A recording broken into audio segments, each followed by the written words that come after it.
Magandang araw po sa inyo, Sir Blair. Lalong-lalo na po sa mga giliw ninyong tagapakinig at tagasuporta sa inyong YouTube channel. Ang kwentong aking ibabahagi ay nangyari taong 1989. Isa po kong mananabas ng damo at dumadayo sa mga karatig baryo para sa aking hanap buhay. Hanggang isang araw ay nakatanggap kami ng alok na trabaho bilang mananabas naman ng tubo. Kasama ang matalik kong kaibigan na si Coco. Kaya lang, ang baryong aming pupuntahan ay sikat dahil sa mga namatay na mananabas sa lugar na yon. At dahil sa aking matinding pangangailangan para sa aking amang may sakit, tinanggap ko ang trabaho sa kabila ng panganib. At sa pagpunta ko sa baryo ng Santilro, hindi ko akalain na magaganap ang nakakakilabot na pangyayari sa buhay ko na hindi ko po makakalimutan. Bago ko nga po pala simulan ang aking istorya, kilalanin niyo na lamang po ako sa pangalang Pablo. At ito ang aking kwento. Pablo, sigurado ka ba talaga sa binabalak mong gawin, ha? Tutuloy ka ba talaga pagpunta sa baryo ng Santilro? Aba, bakit hindi naman ako tutuloy sa pagpunta sa karatig baryo? Naroon ng trabaho para sa ating dalawa, di ba? Isa pa, hindi ko kailangan mamili ng trabaho. Lalo pa ngayon na may sakit si tatay at kailangan namin ng pera. Kahit na ba kahit si Mang Doming, hindi siya papayag na pumunta ka sa kinatatakutang baryo na yun. Aba, tsak na mag-aalala siya. Kaya nga hindi ko ipapaalam sa kanya nang di siya mag-alala. Ay nako, dapat pala hindi ko nalang sinabi sa iyo na merong nangangailangan ng mananabas sa baryong yun eh. Hindi tuloy sana ako nag-aalala sa iyo ng ganito. Ano bang dahilan at nag-aalala ka para sa akin? Ano ka ba? Hindi mo ba alam? Marami na ang pinatay na mananabas sa lugar na yun. Kaya nga, sa ibang lugar na sila naghahanap ng mga tauhan eh. Ano naman ngayon kung marami nang pinatay sa baryo na yun? Wala naman tayong ginagawang masama, di ba? Isa pa, kahit saan tayo magpunta, pag oras mo na, wala na tayong magagawa. Kaya kung natatakot ka, di naman kita pipilitin na sumama sa akin eh. Ay nako, kahit ayokong sumama sa'yo, mapipilitan pa rin akong samahan ka. Dahil kargo konsensya ko kung may mangyaring masama sa'yo sa lugar na yon. Teka nga, ano ba kasi ang dahilan? At marami ang pinapatay na mananabas sa baryong yun. Ay nako, pambihira ka naman, oo. Huwag mong sabihin na hindi mo alam ang kumakalat na balita tungkol sa lugar na yon. Ang mananabas na pinapatay sa baryong yon ay pinatay sa brutal na paraan. Walang makapagsabi kung sino ba talaga ang totoong may gawa nun sa kanila at kung ano ang dahilan ng pagpatay. Bakit? Ano ba ang itsura ng katawan ng mga biktima? Paano mo nasabing brutal ang pagkakapas lang sa kanila? Aba, lahat daw ng mananabas na natagpuan na patay sa lugar na yon ay laslas ang leeg, putol ang kalang kamay at natutuyo ang katawan na para bang naubos ang kanilang dugo. Ang sabi pa nga kagagawad daw yun ng mapaghiganting nila lang. Yung tao raw na may galit sa mga mananabas.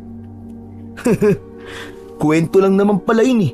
Wala pa naman palang nakapagpapatunay na tao talaga may gawa nun sa mga biktima. Isa pa, trabaho ang pupuntahan natin dun. Hindi yung mga kung ano-ano nangyayari dun. Ay naku naman, oo. Ewan ko sa'yo. Kahit kailan ka talaga, hindi ka marunong matakot. Sa Diyos lang ako natatakot. Pero kung sa kapwa nating tao, may pagtayuan ng balahibo, hindi yun mangyayari sa akin. Ikaw na nga ang bahala. Kahit pa siguro gumulong ako dito sa lupa at maglupasay, hindi magbabago ang pasya mo. Mabuti naman at alam mo. Tsaka 3 araw lang naman tayo mananatili sa baryo ng Santilro. Wala ka na rin naman magagawa para baguhin ang pasya ko. Dahil nariyan na ang tricycle na sasakyan natin papunta sa lugar na yon. Kaya halika na, huwag ka na magreklamo.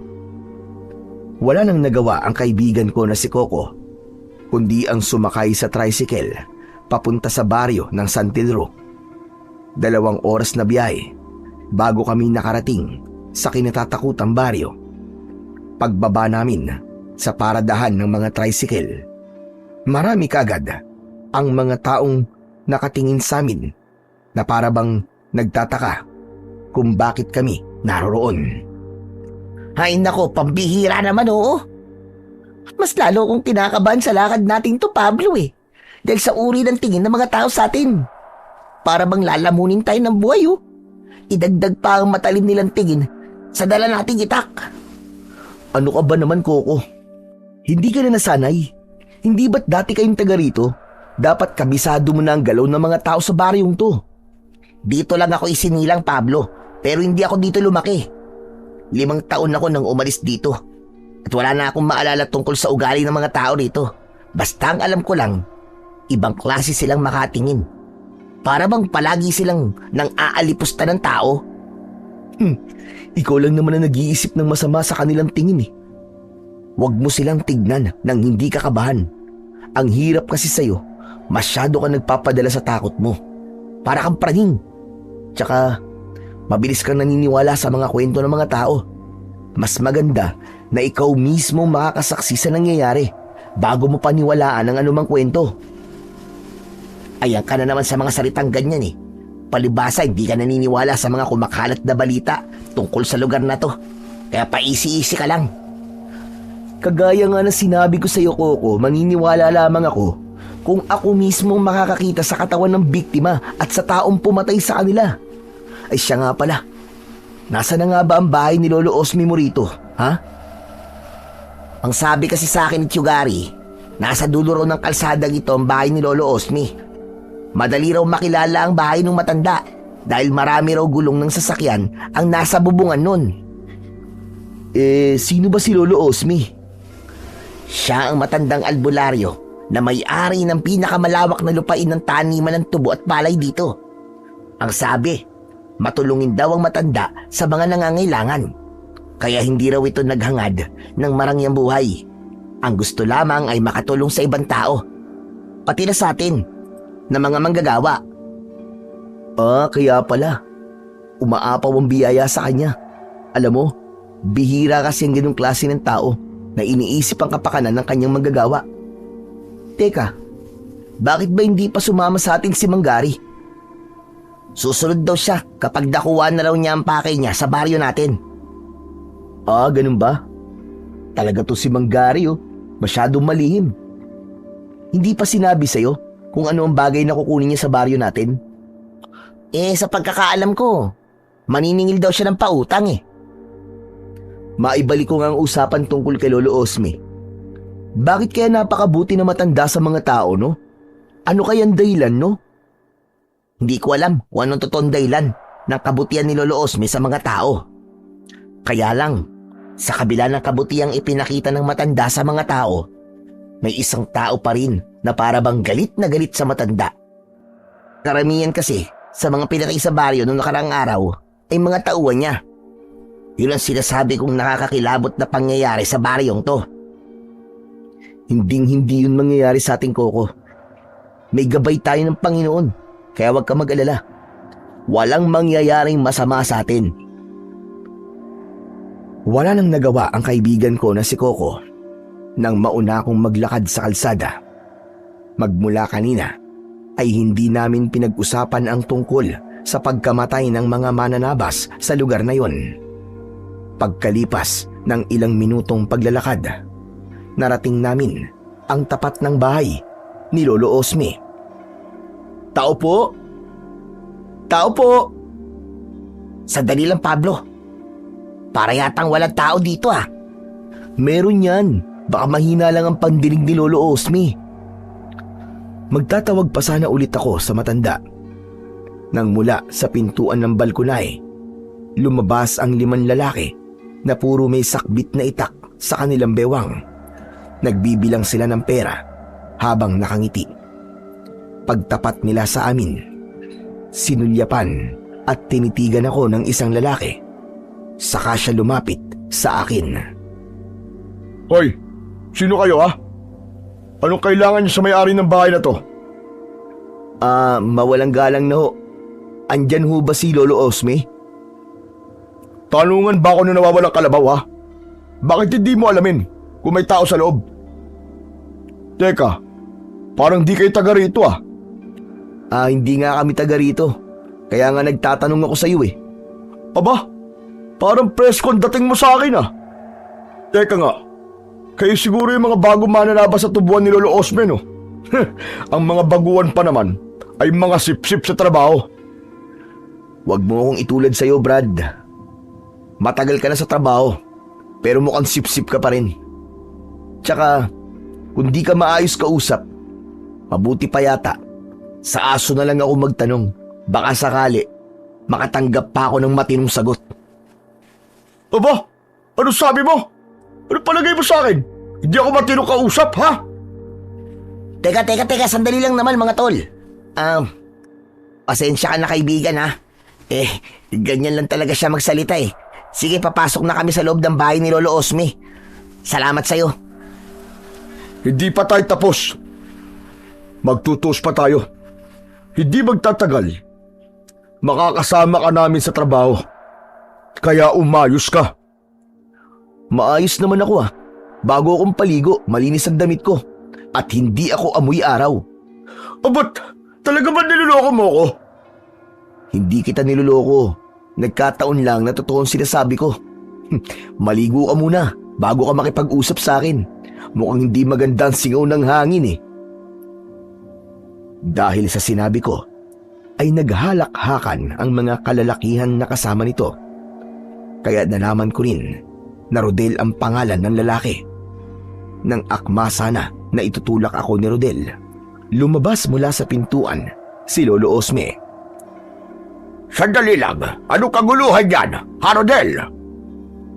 Wala po Lolo Osme. Nagtatanong lamang po sila kung ito raw ba ang bahay nyo. Ganun ba? Hala, sige na. Makakalis na kayo, Rodel. Ituloy nyo na ang trabaho nyo sa palayan. Itambak nyo ang naani ninyong palay sa ilalim ng puno. Huwag kayo magpapakabi, ha? Opo, Lolo Osme. Sige po, tutuloy na po kami. Isang tango ang naging tugon ni Lolo Osme kay Rodel. Bago ito umalis, ay tinapunan muna niya ako ng masamang tingin. Maya-maya pa ay lumapit sa amin si Lolo Osme. Mga iyo, ano ba ang kailangan nyo sa akin? Lolo Osme, ako po yung pamangkin ni Gary. Siya po ang nagsabi na naghahanap raw po kayo ng mananabas sa inyong tubuan. Ay, kami po ang kanyang pinadala eh. Ako po si Coco. At siya naman po ang kaibigan ko si Pablo. Ikaw na ba ang pamangkin ni Gary? Abay, binata ka na pala. Teka, mabilis ba kayo magtabas? Opo. Yun din po kasi ang hanap buhay namin sa baryo namin eh. Abay, tama-tama. Maaga ninyo matatapos ang trabaho. Teka, sandali lang.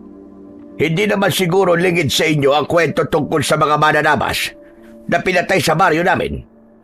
Hindi ba kayo natatakot na manatili rito? Hindi po kami natatakot. Isa pa po, trabaho naman po ang ipinunta namin dito eh. Mabuti naman kung ganon.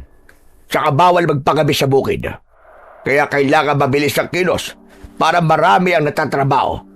Nagkakaintindihan ba tayo? Opo, Lolo Osme. Naiintindihan po namin.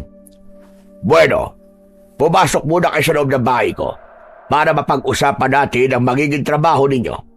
Pansamantala, ay dito muna kayo tutuloy sa kubo ko hanggat hindi natatapos ang trabaho sa bukid. Mawalang galang na po, Lolo Osme. Hanggang ngayon po ba, wala pa rin natutukoy ang mga pulis dun po sa taong pumatay sa mga mananabas ninyo? Sa kasamaang palad, hanggang ngayon wala pa rin balita tungkol sa totoo sa larin. Walang iniiwan na bakas ang mamamatay taong yun dahil wala siyang itinitirang buhay sa lahat na kanyang nagiging biktima. Malaki ang perwisyong idinudulot niya sa pamumuhay namin lahat dito dahil natatakot na mga tao na magtrabaho sa akin bilang mananabas. Kahit nga po kami, Nag-aalala rin po sa kaligtasan namin, Lolo Osme. Kundi lang po kailangan ni Pablo ng pera para sa gamot ng tatay niya, aba, hindi po kami magtatrabaho dito. Isang malalim na buntong hininga ang pinakawalan ni Lolo Osme nang pumasok kami sa bahay niya. Pagkatapos ay naupo kami sa bangko na gawa sa kawayan at hinintay ang iba pang sasabihin ng matanda. Ang kwartong yun sa tapat ng kusina. Yun ang pansamantala ninyong magiging kwarto habang narito kayo sa baryo namin. Hala, sige na. Magpahinga na muna kayo at bukas na lamang natin pag-usapan ang magiging trabaho ninyo sa bukid. Salamat po, Lolo Osme. Ako dapat na magpasalamat sa inyong dalawa. Dahil kahit mapaganib ang baryong ito, ay hindi kayo natakot na pumunta rito. Sa gagawin niyo na to, marami akong matutulungan na naghihirap sa buhay at walang kakayahang magtrabaho para sa kanilang pamilya. Paano naman po? Kung hindi naman talaga nakakatulong ang ginagawa nyo at sa halip, tinuturuan nyo lamang po sila na maging tamad. Sila ang makikinabang sa kanilang katamaran, Koko. Dahil ako, tumutulong lamang ako sa kanila at pinipili ko lamang din ang tinutulungan ko. Ang nakakalungkot lamang, sa kabila ng kabaitan at pagtulong ko sa kanila, nakukuha pa nila akong pagnakawan. Grabe, ang tao nga naman. Ginagawan mo na ng kabutihan, gagawan ka pa ng masama. Ano pong ginagawa nyo sa tao pong magnanakaw, Lolo Osme? Pinarurusahan nyo po ba? Tumawa ang matanda. Saka siya tumingin sa aming dalawa ni Coco. Itinuro niya ang kanyang daliri sa itaas. Diyos ang sinasamba natin, hindi demonyo. Diyos ang nagbibigay ng parusa, hindi tayo mga tao. Ang pera gawa ng tao, pinagmumula ng kasamaan. Habang ang mga pagkain na ipinamimigay ko, galing mismo sa itaas.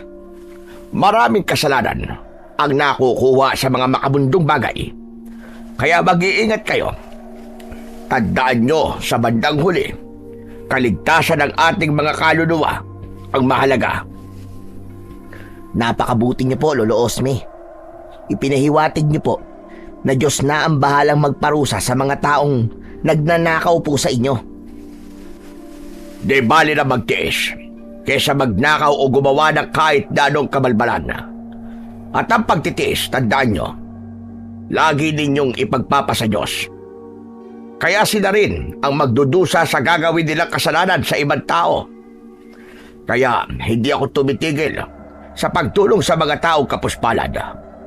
Kahit pa nga merong humahad lang sa akin sa pamamagitan ng pagpatay niya sa aking mga tauhan. Pati po ba sa taong pumatay? Ganyan rin po ba ang katwiran niyo, Lolo Osme? Paano naman po ang mga nagiging biktima? Ang tao na pumapatay ng kapwa-tao ay walang kapatawaran sa kabilang buhay. Tiyak na hindi makaliligtas sa parusa ang gumagawa ng ganon. Ngunit ang lahi ng matuwid ay siyang maliligtas. Darating ang oras na merong isang tao na pupuksa sa taong pumapatay ng kanyang kapwa. Maghintay lamang siya.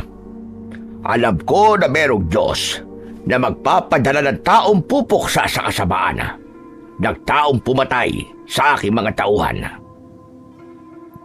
Bumakas ang lungkot sa mukha ng matanda bago siya nagpaalam sa amin na magpapahinga muna sa kanyang silid. Halika na, Pablo. Silipin na natin ang magiging kwarto natin. Teka. Akala ko ba ihatid mo lang ako? Bakit parang nagbago na yata ang isip mo? Natauhan ako sa mga sinabi ni Lolo Osme. Hindi karasan ang makakapagpatigil sa taong gustong tumulong sa kapwa. Walang makakadlang sa paggawa ng kabutihan sa kapwa. Dahil may Diyos na handang magparusa sa mga taong gumagawa ng masama. Tama ka, Coco. Salamat tol ha. Kaibigan talaga kita. Siyempre naman, walang iwalan, no?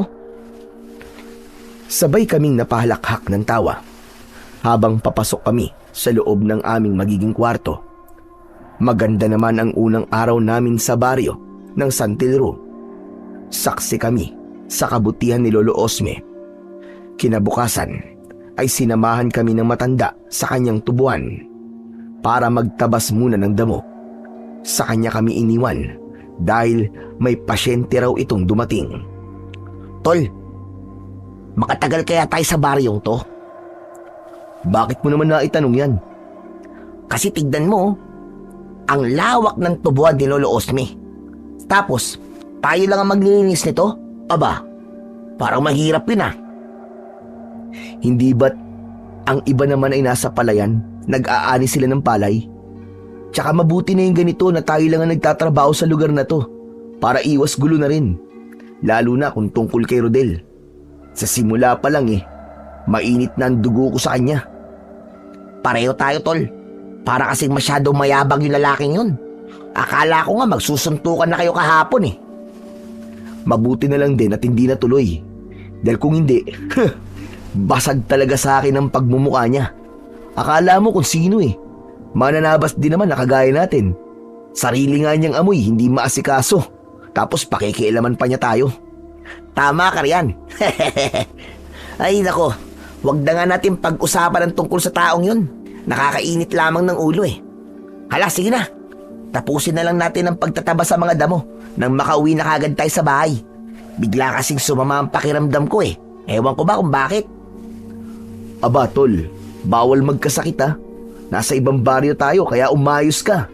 Ayoko mag-alaga ng pasyente Pambihira ka naman. Ano ko bata para alagaan mo? Wala akong sinabi, basta ayoko lang na nag-aalaga ng taong may sakit tapos. Ipinagpatuloy namin ni Coco ang pagtatabas sa mga damo. Pagsapit ng 4:00 ng hapon, nagpasya na rin kaming umuwi. Nadatnan namin si Lolo Osme. Kausap niya ang isang lalaki. Pasensya ka na, Ador. Talagang wala akong maibibigay na pera sa'yo. Alam mo naman na malaki na gastos ko sa pagpapalibing sa mga tauhan ko. Kung gusto mo magdala ka na lang muna ng mga bigas. Bigas? Bakit bigas ang ibibigay mo sa akin? Pera ang hinihingi ko, Lolo Osme. Bakit ang ibang tao nabibigyan niyo agad ng tulong? Samantalang ako, na tunay niyong kadugo, wala kayong maibigay sa akin na pabor. Mas gusto niyo pa tumulong sa patay kaysa sa akin na buhay. Hindi naman sa ganon, Ador. Palagi naman akong tumutulong sa'yo, hindi ba? Ngayon lang kita hindi na pagbigyan. Dahil alam ko na gagamitin mo lang ang pera sa pagsusugal mo. Kung bigas naman ang kailangan mo, aba, marami ako dyan sa kusina. Kumuha ka hanggat gusto mo. Kung sa bagay, pwede ng bigas. Ibibenta ko na lang para maging pera. Ay nako, hindi pwede yun. Huwag mo nang ibenta ang bigas. Ipakain mo na lang sa pamilya mo. Ang dami mo naman sinasabi. Magbibigay ka ba o hindi? Naalarma kaming dalawa ni Coco nang hawakan ni Ador ang braso ni Lolo Osme. Kaya naman, agad kaming lumapit sa kanila. Teka, mawalang galang na po sa inyo. Pero mali naman po yata na sinasaktan niyo po si Lolo Osme. At sino ka naman pakialamero ka? Hindi na po malaga kung sino ako. Ang malaga, bitiwan niyo ang braso ni Lolo Osme. Abatan lintik na to Inuutusan mo ba ako? Sandali lang, teka, tama na. Ador, hala sige na. Bitiwan mo na ang braso ko. Ibibigay ko na sa iyo ang bigas. Huwag mo lang guluhin ang mga bisita ko. Ano? Bisita? Ibang tao na pinatutuloy mo sa bahay mo, habang ako nakikitira sa sirang kubo habang naghihintay ng limos mo. Ibang klase ka rin matanda ka, no? Nagtatrabaho sila sa akin at hindi sila taga rito. Kaya kung kukunin mo ang mga bigas ko, sige na, kunin mo na. At makakaalis ka na rito. Pabalyan na itinulak ni Ador si Lolo Osme na agad ko namang nasalo para hindi ito tuluyang matumba. Umalis naman sa aming harapan si Ador. Ang sama naman ng lalaking yun, Lolo Osme. Hayaan nyo na siya para walang gulo. Sanay na ako sa ugali niya. Mas lalo lamang lumala ang kanyang pananakit. Magmula nang malulog siya sa sugal. Bakit niyo po hinahayaan? Nasaktan niya po kayo. Mamimihasa yan. Wala naman ako magagawa. Pamilya ko siya. Ano? Siguro siya po ang tinutukoy nyo kahapon na magnanakaw, no? Tumango si Lolo Osme bilang pagsang-ayon sa tanong ni Coco. Maya-maya pa ay inalalayan namin siyang umupo. Kasunod ng paglabas ng bahay ni Ador. Buhat ang isang sakong bigas. Awa ang naramdaman ko kay Lolo Osme. Sa kabila ng pagiging mabuti niyang tao, may mga tao pa rin na nagsasamantala sa kanyang kahinaan. Mabuti naman at natapos ninyo ng maaga ang pagtatabas sa mga damo. Hindi po namin natapos ang tabasin, Lolo Osme. Umuwi lang po kami kagad dahil masama raw po ang pakiramdam ni Coco eh. Kaya ako na lang po magtutuloy bukas ng natira naming trabaho. Aba, kailan pa masama ang pakiramdam mo, ha, Coco? Kanina lang pong umaga, Lolo Osme. Gusto ko na po magpahinga. Talagang mabigat lamang po ang pakiramdam ko. Hala, ay sige na. Magpahinga ka muna. Mamaya ipupunta na lamang kita sa silid mo para gamutin ang sakit mo. Agad na tumayo si Coco at pumasok siya sa loob ng kanyang silid. Muli namang nagsalita si Lolo Osme habang nakatingin sa akin. Ikaw naman, Pablo, magpahinga ka na rin at bukas ay maaga ka pang aalis. Mamaya na po ako magpapahinga. Maghahasa pa po ako ng itak eh. Patingin nga ako ng itak mo. Iniabot ko kay Lolo Osme ang itak. Hinugot yun ng matanda sa kaluban nito, saka pinagmasdan ng mabuti ang talim. Napatitig siya sa akin ng matagal. Gaano na ba katagal sa'yo ang itak na ito, iho? Mula pa po ng 5 taong gulang ako. Palagi ko na pundala ang itak na yan at madalas ay ginagamit ko po sa pangunguhan ng gatong. Sino ang nagbigay sa'yo nito? Ibinigay po kasi sa akin yan nang namatay kong lolo na si Lolo Gastor. Ang sabi po niya, ang edad daw po ng itak na yan ay halos 100 taon na. Hindi lang 100 taon ang edad ng itak na to, Pablo. Nagtataka ko kung paano ito napunta sa'yo. Alam mo bang ang nagmamay-ari ng itak na ito ay isang mahusay na mananabas? Ang pangalan niya mismo ang nakaukit sa talim nito. Siya, si Baldubino, ang dakila at malupit na mananabas nung kapanahunan niya. Siya nga po nagmamay-ari ng itak na yan. Siya rin po ang lolo ni Lolo Gastor. Teka, paano niyo po nalaman ang tungkol sa itak ko? Dahil sikat ang kwento ng itak ni Baldubino, hanggang sa nagpasalid-salin ng istorya ng mga matatanda tungkol sa kabayanihang ginawa niya. Kaya bihirang tao lamang ang hindi nakakakilala sa kanya. Ako nga po, ngayon ko lang po nalaman ang tungkol sa kanya. Ang alam ko lamang po ay ang tungkol sa ginawa ni Lolo Gastor nang iligtas niya po ang mga tao laban sa mga pirata gamit po ang itak na to. Naniniwala ka ba na minsan ang nailigtas ng itak na to ang baryo namin? Ang itak na ito ang pumatay sa mga nilalang ng kampo ng kadiliman. Kung tutusin, wala na ang talas nito kumpara sa dati na hawak pa ito ni Baldubino. Biglang nawala ang talas ng itak nang mamatay siya. May paniniwala na mahiwaga raw ang sandatang to at kadalasan ay tinatamaan daw ng naglalakad na bolang kidlat. Ano ho? Bolang kidlat? Oo, bolang kidlat. Ang bolang kidlat ay yung madalas na lumilitaw kapag may ulan, kulog at kidlat. Kadalasan, lumilitaw rin kapag masama ang panahon o di kaya naman kapag may bagyo. Kaya mag-iingat ka, baka ikaw ay mapahamak kapag palagi mo itong dala. Pero matagal ko na po itong dala eh. Wala pa naman po nangyayaring masama sa akin. Hindi ko sinasabi sa ito para takutin ka, Pablo. Ang gusto ko lang ay maging handa ka sa posibleng mangyari sa'yo habang dala mo ang itak na yan. O hala, sige na. Maghahanda muna ako ng hapunan natin. Tumayo ang matanda at ibinalik sa akin ang itak. Naiwan akong natitigilan habang pinagmamasdan ang talim ng sandata ko. Dahil sa mga nalaman ko, hindi agad ako dinalaw ng antok. Kinabukasan ay maaga akong bumangon sa higaan. May lagnat si Coco, kaya ako na lang ang mag-isang nagpunta sa bukid. Pagdating ko sa tubuan, ay sinimulan ko ng linisin ang mga damo. Naku, tanghali na pala.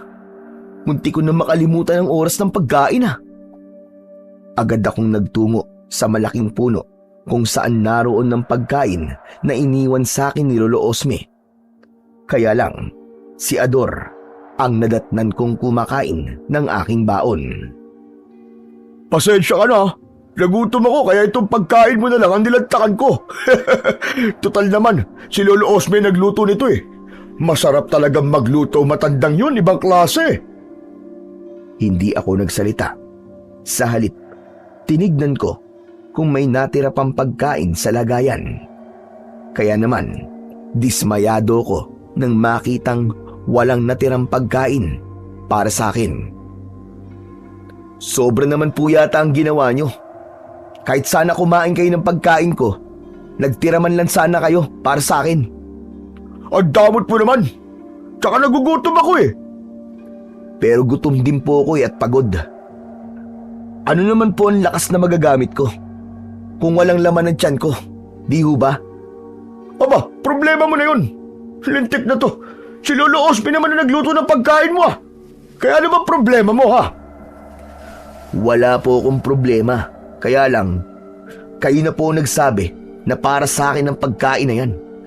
Bakit niyo po kinain? O ano? Magsusumbong ka ba kay Lolo Osme Kahit naman magsumbong ka wala rin naman magagawa matandang yon. Nakakainis. Mas gusto niyang tulungan ng masasamang ugali na kagaya mo. Hindi po masama ang ugali ko. Hindi lang talaga magandang ginawa niyo. Ang laki-laki ng katawan niyo Hindi kayo magtrabaho ng marangal para mapakain niyo ng maayos ang sarili niyo. At huwag niyo po sanang kalimutan na meron kayong pamilya na umaasa sa inyo. Mabuti kayo busog.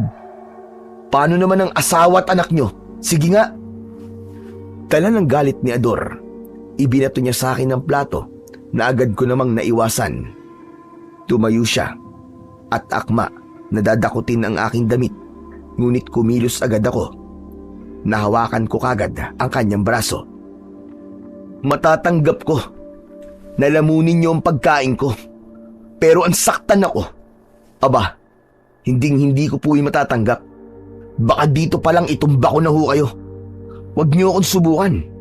Kahit dayo lamang ako rito, hindi niyo kilala ang pagkatao ko.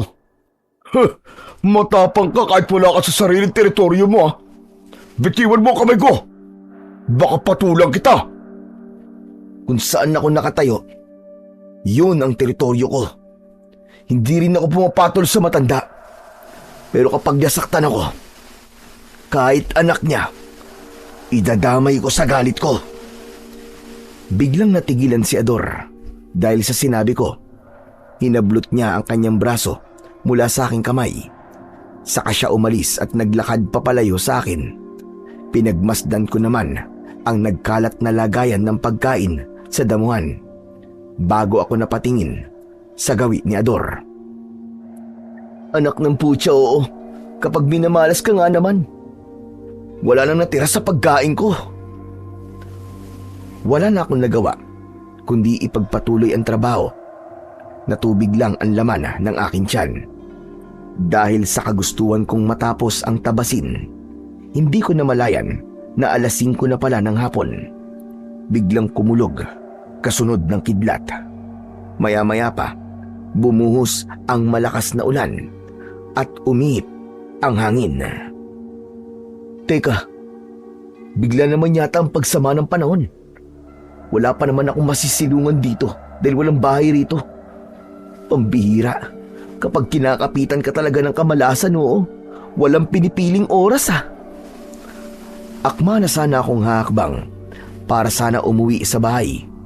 Ngunit bigla akong nakarinig ng ingay mula sa aking likuran. Sa paglingon ko, ganun na lamang ang panlalaki ng aking mga mata nang makita ko ang hugis bola na kuryente. Nakakasilaw ang liwanag at naglilikha ng tunog na parabang nasusunog. Bawat daanan nito ay agad na nagliliyab at nasusunog. Mabilis akong tumakbo para makalayo sa bagay na yon. Diyos ko! Sinusundan ako ng bolang kuryente! Nanginginig ang tuhod ko habang mabilis ang takbo. Ngunit humarang ito sa aking harapan. Kaya naman natigilan ako. Diyos ko, Panginoon ko! Iligtas niyo po ako mula sa bolang kidlat na ito! Saka ko lang naalala ang tungkol sa aking itak. Hindi kaya ang hinahabol sa akin ng bolang kidlat ay ang itak na to? Wala na akong pagpipilian. Kailangan kong itapon ang itak. Ngunit nabitin ang aking kamay sa ere dahil tinamaan na ako sa katawan ng bolang kidlat. Naramdaman ko ang init at pagkapaso ng aking balat. Sa sobrang lakas ng kidlat, tumalsik ako at bumalandra sa katawan ng puno. Tulong! Tulungan niyo po ako! Gumapang ako sa damuhan, kaya napansin kong nagkulay itim ang talim ng aking itak dahil sa sunog. Nasunog din ang aking damit, kaya nararamdaman ko ang pagkuskus ng damo sa aking hubad na katawan. Sobrang sakit ng paso sa aking balat, ngunit namula lamang yon. Ang ipinagtataka ko lang, buhay pa ako ng mga sandaling yon. Pambihira, damit ko lang ang nasunog. Ano bang nangyayari sa akin? Anong klaseng kababalaghan to? Pinilit kong tumayo at pinagmasdan ang aking mga kamay. Inilinga ko ang aking paningin sa paligid dahil baka may ibang tao na nakakita sa akin. Ngunit sa sobrang lakas ng ulan, malabong may tao pa na nagtatrabaho sa tubuan. Idagdag pa ang madilim na paligid. Paano ako makakauwi? Hindi ako pwedeng makita ni Lolo Osme sa ganitong itsura. Ano ba kasing nangyayari sa akin? Hindi kaya ito na ang sinasabi ni Lolo Osme? Hindi kaya ganito rin na nangyari kay Lolo Baldubino bago siya naging malakas na mananabas? Litong-lito ako ng mga sandaling yon. Ngunit nagpasya kong maghanap ng malapad na dahon na maaari kong maipantaklob sa aking katawan. Nang makahanap ako ng mga dahon, narinig ko naman ang malakas na sigaw mula sa taong may dalang ilaw na gasera. Pablo! Pablo, nasaan ka iyo? Sumagot ka! Pablo! Hala, anong gagawin ko? Hindi ako pwedeng makita ni Lolo Osme sa ganitong kalagayan. Kailangan kong humanap na mapagtataguan. Tama, dito muna ako sa likod ng puno magtatago. Nasaan na kaya ang batang yon? Diyos ko, ang lakas pa naman ng ulan at malapit nang tumaas ang tubig sa tulay. Baka kung ano na nangyari sa kanya. Mula sa aking pinagkukublian ay narinig ko ang pag-aalala na yon ni Lolo Osme. Pablo! Nasaan ka ba? Pablo! Sigaw ng matanda habang inaaninag niya ang daan gamit ang gasera. Maya-maya pa ay nagpasya na ang matanda na umalis sa lugar na yon. Tahimik naman akong sumunod sa kanya, pabalik sa bahay. Pagkalipas ng ilang minutong paglalakad, narating na ng matanda ang kanyang bahay. Luminga muna ito sa paligid bago tuluyang pumasok sa loob. Sa pintuan ng kusina, doon ako dadaan. Tamang-tama, may damit akong nakasampay sa likod ng bahay. Mabilis akong kumilos. Nilapitan ko ang aking mga damit sa sampayan.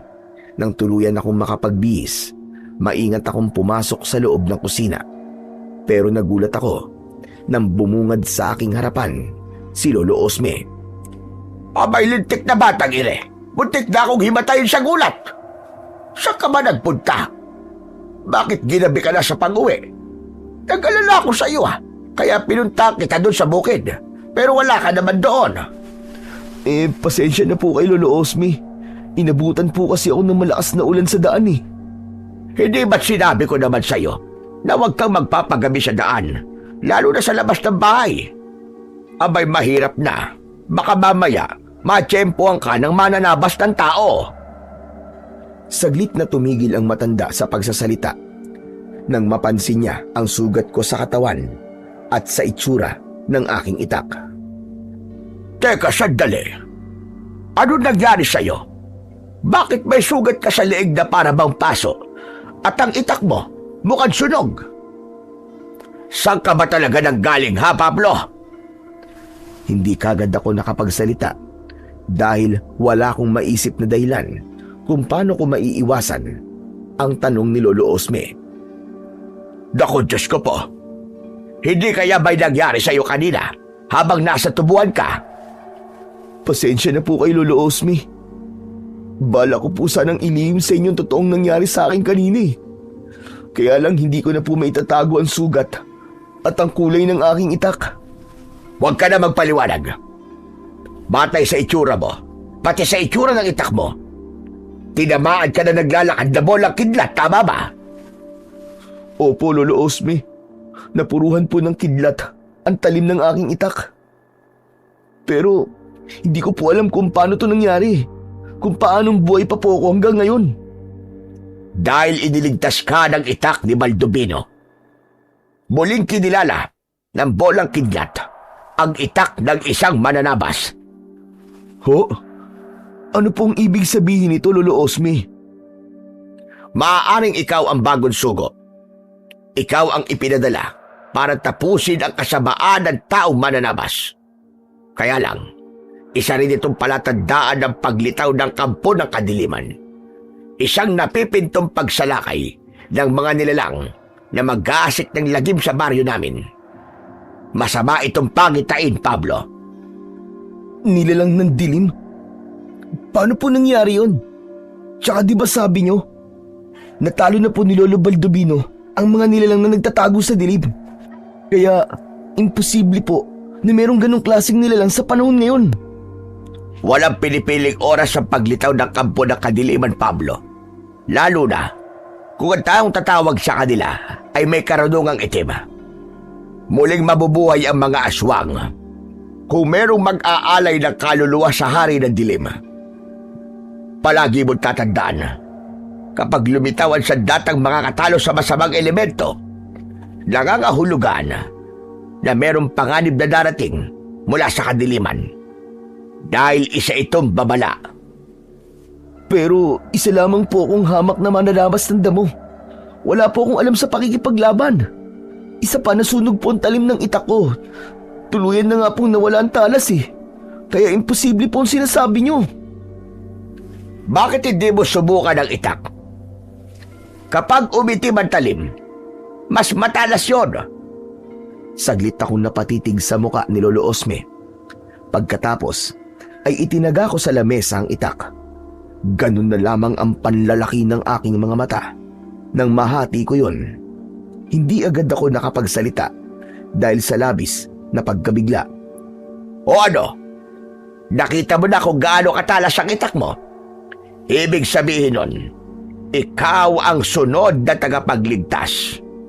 Masaya ako dahil alam ko na narito na ang bago naming tagapagligtas.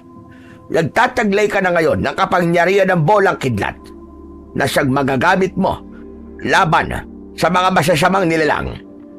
Mapipigilan mo na ang kasamaan sa pamamagitan ng makapangyarihan mong sandata. Teka ho, Lolo Osme. Ipapaalam ko po ba kay Coco ang tungkol sa kapangyarihan kong ito?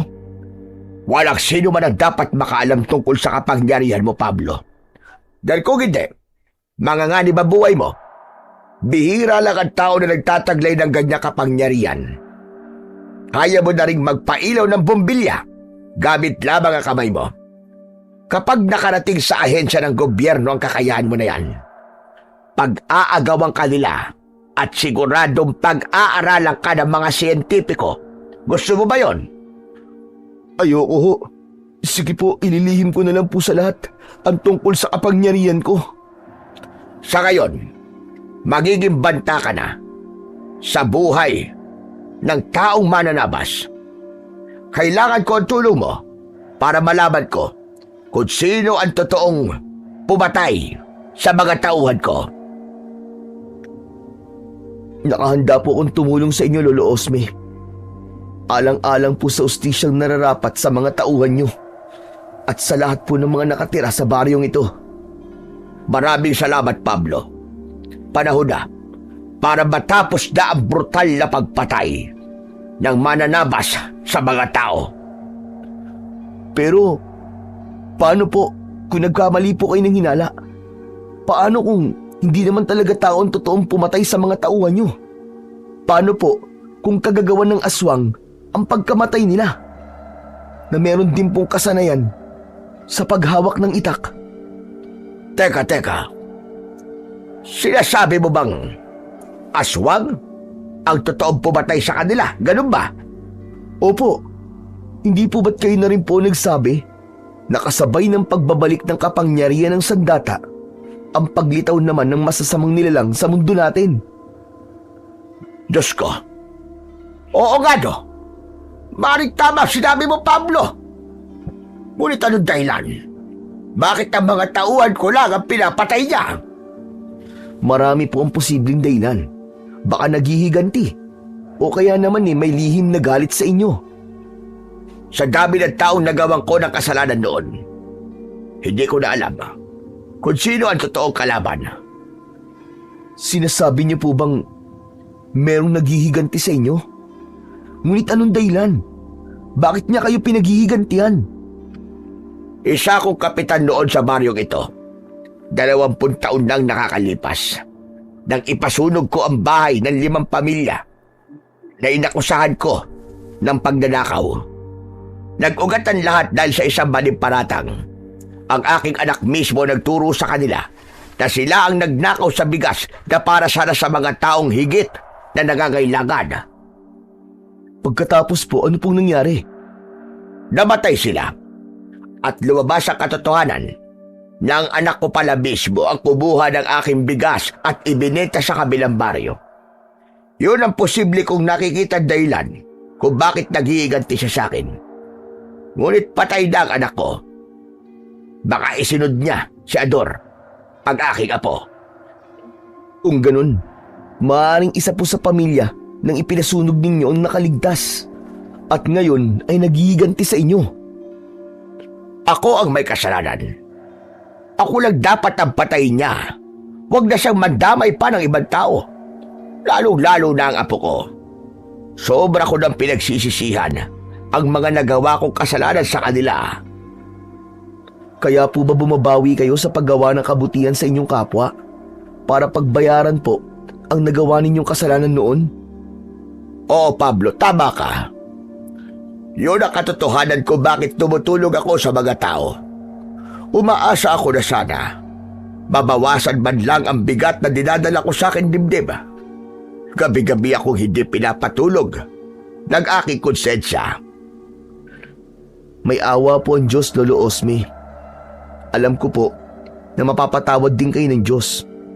Kaya patawarin niyo rin po kasalanan ninyo nang gumaan po ang pakiramdam niyo. Masama ang ginawa ko, ngunit mas masama ang ginawa ng salarin dahil marami siyang idinamay na ibang tao para lamang makapaghiganti sa akin. Nagkakamali po kayo, Lolo Osme. Malinaw po na naghihiganti siya. Hindi lang po sa inyo, kundi pati na rin po sa mga tao na sumunog sa kanilang tahanan noon. Diyos ko, anong gagawin ko, Pablo? Magsisiman ako, huli na. Hindi ko na mabubura pa ang aking pagkakamaling nagawa. Ikinalulungkot ko pong sabihin, Lolo Osme. Ngunit gaano man ninyo pagbayaran ng inyong kasalanan, hindi po mabubura sa isip po ng taong nasaktan ang nagawa ninyong pagkakamali. Ganun pa man ang paraan na ginamit ng nilalang na yon para makapaghiganti sa inyo. ay kasalanan pa rin sa batas ng tao at ng Diyos. Isang malalim na buntong hininga ang narinig mula kay Lolo Osme bago siya pumasok sa kanyang silid. Kinabukasan ay nagulat ako sa malakas na sigaw ni Rodel kasama ang 4 niyang kaibigan. Lolo Osme! Lolo Osme! Lumabas po kayo! Ang mga tanim nyo para pong may sumunog! Sabay kaming 3 ni na Lolo Osme at Coco sa paglabas ng bahay para harapin ang humahangos na si Rodel. Teka, anong ibig mo sabihin na nasunog ang aking mga tanim? Halos kalahati po sa inyong pananim ang nasunog. At ang nakakakilabot to, 2 bangkay ng lalaki ang natagpuan ng mga pulis sa bukid nyo. Halip po kayo, tignan niyo po ang nangyari sa kanila. Teka, sandali lang po, Lolo Osme. Sasama po kami sa inyo. Ako rin po, Lolo Osme. Sasama rin po ako sa inyo. Hala, sige na. Tayo na. Bilisan niyo, Lolo Osme. Tara na po. Kaya naman, mas lalo kaming nagmadali sa pagpunta sa bukid ni Lolo Osme. Pagdating namin doon, ay marami na ang mga taong nakikiusyoso sa mga bangkay. Lahat sila ay bakas sa mukha ang takot. Nandun din si Ador, habang kausap ng mga pulis. Mabagin langit.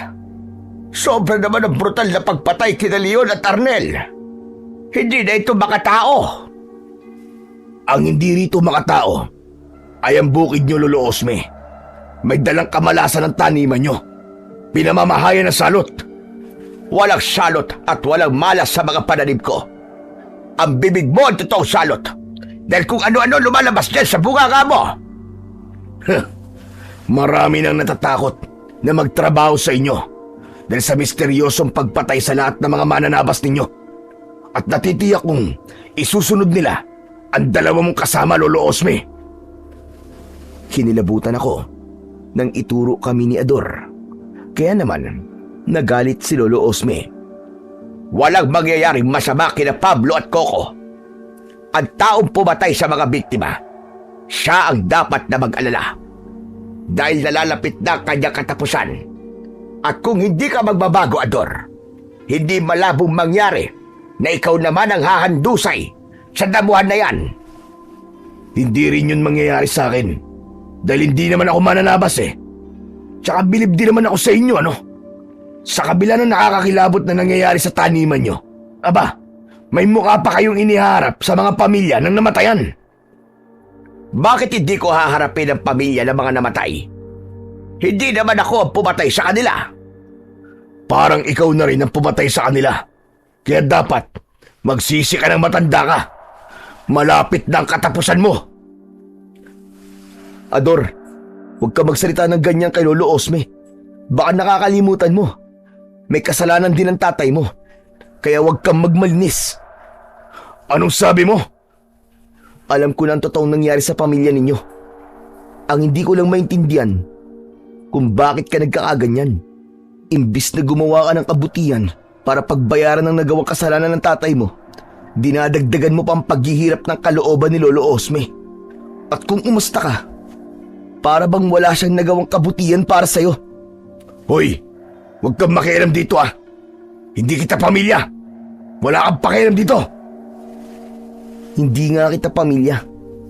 Hindi ko rin kadugo si Lolo Osme. Pero mas may malasakit pa ako sa kanya kaysa sa'yo na totoo niyang kapamilya.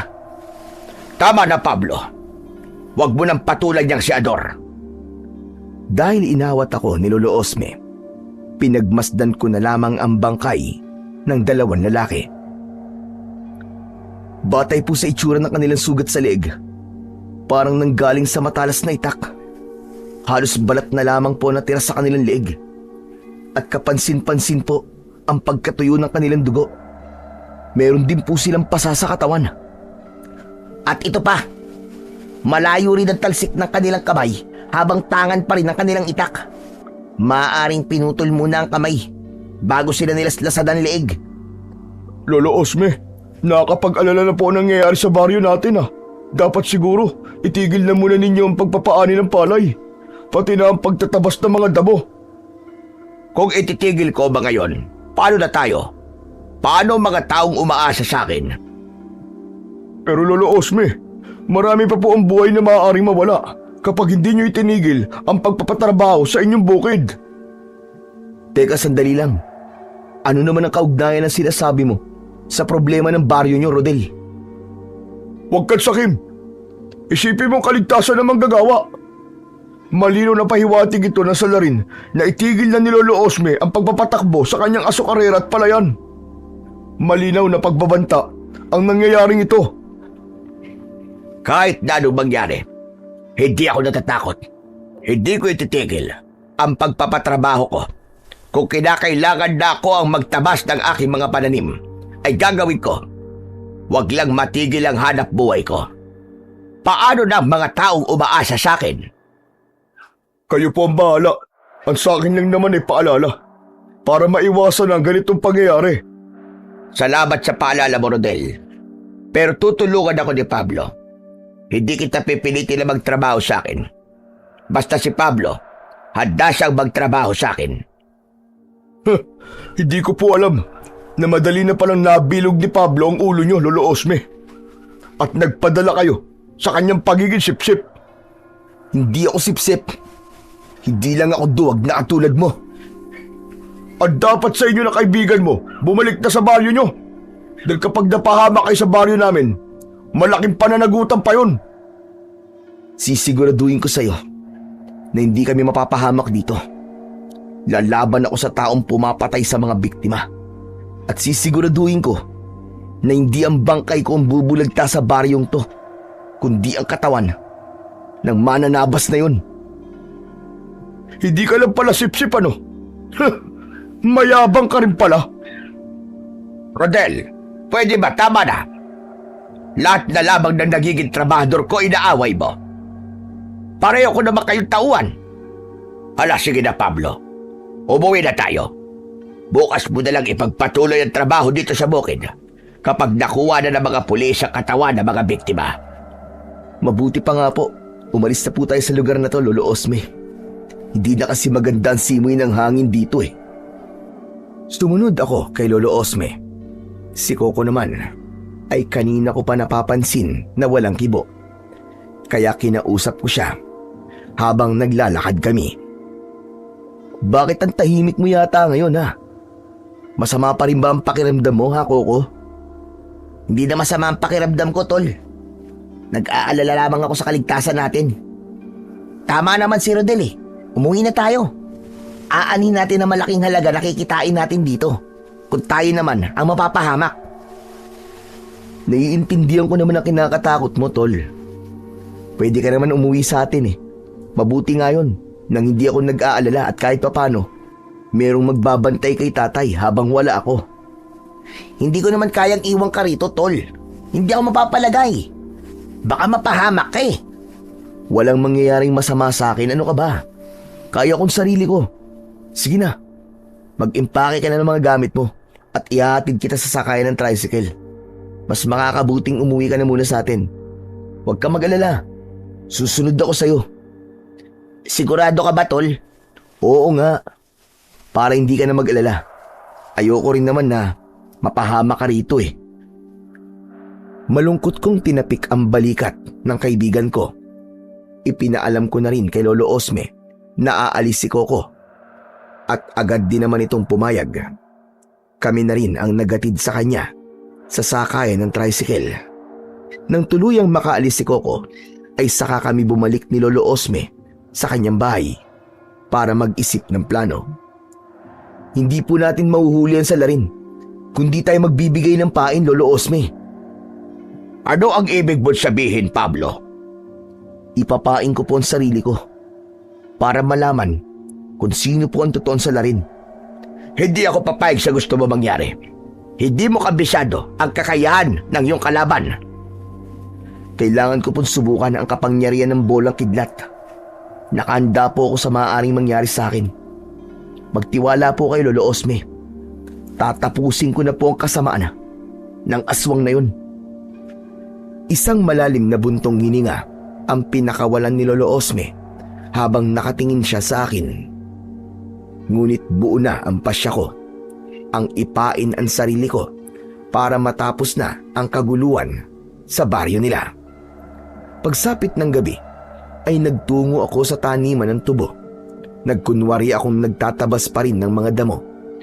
Ngunit biglang may humataw ng kahoy sa aking ulo. Naramdaman ko ang hilo, ngunit malinaw kong naririnig ang boses ni Rodel. Sige, dalhin niyo ang sip-sip na yan sa kakahuyan. Doon sa dating tambayan, nang makita niya ang hinahanap niya. Teka, anong gagawin niyo sa akin? Anong gagawin? Simple lang. Pahihirapan kita para kusa ka nang umalis sa baryo namin. Akala mo ba'y di ko alam na balak mo kung agawan ng trabaho kay Lolo Osme, ha?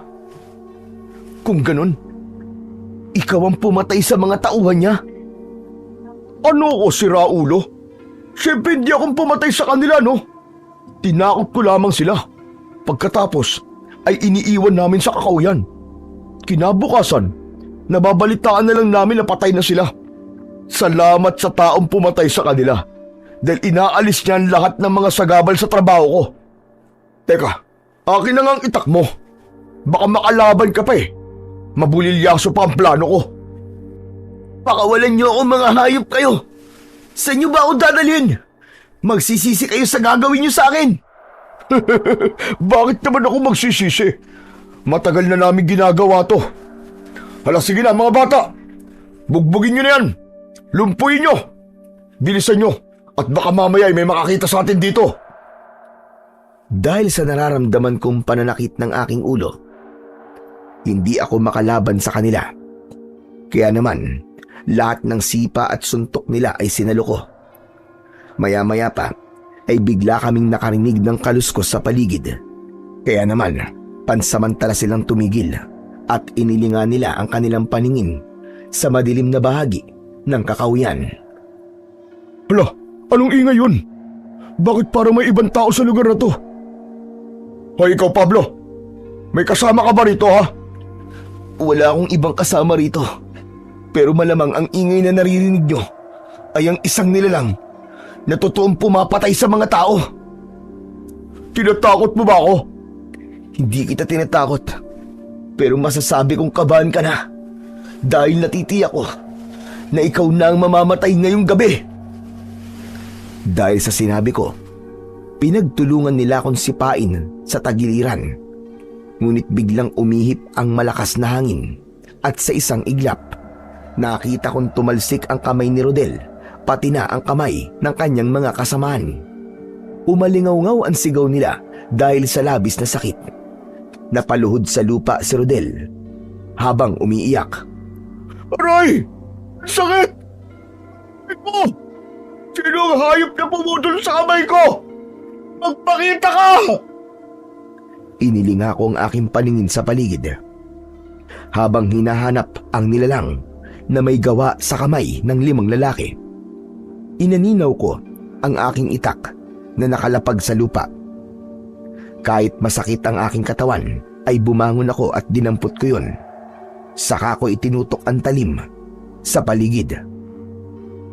Sino ka? Magpakita ka! Huwag kang duwag! Harapin mo ako! Dahil sa ingay ni Rodel at ng mga kasama niya, hindi ko namalayan kung paano nilaslas ng nilalang ang leeg ng mga kaibigan ni Rodel.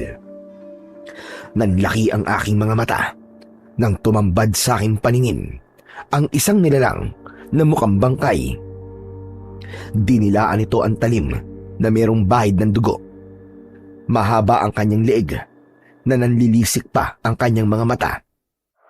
Habang tangan niya ang kumikislap na itak, itinutok niya yon sa leeg ni Rodel. Wag! Wag mo siya sasaktan! Anong klaseng nilalang ka? Para kang kidlat kung kumilos at tumatake ah! Huwag mo nang alamin kung anong klaseng nilalang ako. Pagbalaga, masisip-sip ko na ang dugo ng hayop na ito. Wag! Wala siyang kasalanan! Hindi ba't ito naman ang nararapat para sa mga kagaya nilang naiinggit sa kanilang katrabaho at sip-sip sa kanilang amo? Marami na silang pinahirapan Kaya nararapat lamang sa kanila na tulad na kagaya ng paghatol ng mga tao sa pamilya ko. Sandali! Huwag mo siyang papatayin. Wala siyang kinalaman sa ginawa ni Lolo Osme sa pamilya mo. Meron. Dahil taga rito siya. Walang makakapigil sa akin. Kaya panoorin mo kung paano ko siya papatayin at pupugutan ng ulo sa harapan mo. Nanlaki ang aking mga mata nang mula sa aking harapan, pinugutan ng aswang si Rodel. Wag! Dala ng bugso ng aking damdamin, agad ko siyang inatake ng aking itak. Ngunit nakaiwas siya habang walang tigil sa kakahalakhak. Inatake niya ako ng taga na agad kong naiwasan. Kaya naman tumigil ito at sinuri ang aking sandata. Parang may kakaiba sa'yo. Walang sino ba nang nakakailang sa aking pag-atake. Ngayon lang ito nangyari. Anong meron sa'yo? Bakit? Natatakot ka na ba? Nilalang na nagtatago sa pagiging aswang para pumatay ng taong walang kalaban-laban. Ako ang harapin mo ngayon, hayop ka. Nang makita mo ang hinahanap mo. Ako ang unang sumugod gamit ang aking itak. Sinalubong naman niya ako ng taga, kaya nagtagpo ang aming talim sa gitna. Malakas ang aswang kahit payat ito. Mapula ang kanyang mga mata na punong-puno ng galit at puot. Galingan mo sa pagtago. Ngayong nakaharap na kita, maliit na mundong ginagalawan mo. Hindi mo ako matatalo. Dahil papatay kita. Masisilayan ng buong baryo ang kamatayan mo. Kasama ng mga lalaki kita. Habang nagpapambuno kaming dalawa, siniko ko siya na tumama naman sa kanyang muka. Bumagsak siya sa lupa. Nakaagad din naman na bumangon. Tumalon siya ng mataas at pagbagsak niya ay nakaumang ang kanyang itak na agad kong nasalag. Umislap ang talim sa ere at sa muli kong pag-atake sa kanya, naputol ng aking sandata ang kanyang itak. Kaya naman napatras siya ng akbang at nag-aalalang napatingin sa akin. Siguro naman, alam mo na kung sino kinakalaban mo ngayon. Hindi maaari ito. May kakaiba sa sandata mo. Ikaw ang bagong nakatakda para sa sandata ni Baldovino. Ikaw ang nakatakda. Natatalo sa akin. Mabuti naman at alam mo, hayop ka. Kaya humanda ka na. Muli ko siyang inatake ng taga. Ngunit bigla siyang kumaripas ng takbo. Sinundan ko pa siya sa kakawyan. Pero sinalubong naman ako ng mga aswang. Natigilan ako dahil marami sila. Diyos ko, masyado silang madami. Ano? Natatakot ka na ba? Sige lang, lumaban ka. Pero bago yon, harapin mo muna ang mga alagad ko. Sila lang naman ang mga biktimang pinatay ng mga tao rito. Na dahil sa maling paratang, isang pagkakamali ang labanan ako. Mapabagsak mo man ako, babangon ako, at dudurugin kita. Hindi ka magtatagumpay sa mga binabalak mo. Kahit na anong mangyari, pipigilan kita. Hindi mo na ako mapipigilan. Kaya't magdasal ka na. Dahil matitikman mo ang pait ng aking pag-iigante. Hala, sige mga alagad ko. Patayin niyo siya. Ipakilala niyong lahat sa kanya kung sino ang tunay na pinakamalakas na mananabas sa baryong ito. Sabay-sabay na umatake sa akin ang mga nilalang. Hindi ko halos makita ang kanilang paggalaw dahil sa kakaiba nilang bilis.